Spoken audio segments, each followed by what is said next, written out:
কোনো এক নিরামিষের দিনে সম্পূর্ণ পেঁয়াজ রসুন ছাড়া জিভে জল আনা এক রেসিপি, নিরামিষ শাহী পনির আলুর দম।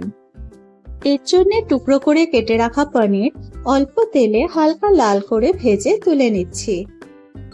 এবারে আগে থেকে সেদ্ধ করে রাখা আলু অল্প নুন হলুদ দিয়ে লাল করে ভেজে তুলে নেব। এখানে টমেটো, আদা আর কাঁচা লঙ্কার একটা পেস্ট বানিয়ে নিচ্ছি।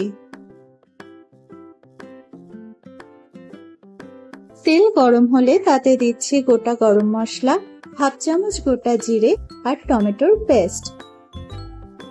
এবারে 4-5টা কাজু, 1 চামচ সাদা তিল আর কয়েকটা কিশমিশের একটা স্মুথ পেস্ট বানিয়ে নিচ্ছি। টমেটো ভালোভাবে কুক হয়ে গেলে এতে দিচ্ছি পরিমাণ মতো নুন, হলুদ, জিরে, ধনে গুঁড়ো আর সামান্য লাল লঙ্কার গুঁড়ো। এবারে মশলা ভালো করে কষে নিয়ে তার মধ্যে দিয়ে দিচ্ছি কাজু বাদামের পেস্ট। এটা দিয়েও ভালো করে মশলা কষে গেলে তার মধ্যে দিচ্ছি হাফ বাটি মতো টক দই। এটা দিয়েও মশলা ভালো করে কষিয়ে তেল ছেড়ে দিলে তাতে দিয়ে দেব ভেজে রাখা আলু। মশলার সাথে ভালো করে মিশিয়ে নিয়ে এর মধ্যে দেব পরিমাণ মতো জল।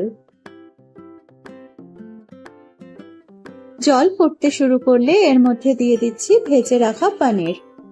সবকিছু ভালো মতো মিশিয়ে নিয়ে এটা ঢাকা দিয়ে রান্না হতে দেব 5-6 মিনিট। 5-6 মিনিট পর এখানে দিয়ে দিচ্ছি হাফ চামচ মতো চিনি। এবার ওপর থেকে ধনেপাতা ছড়িয়ে নিলেই কিন্তু রেডি একদম নিরামিষ দিনের পারফেক্ট শাহী পনির আলুর দম।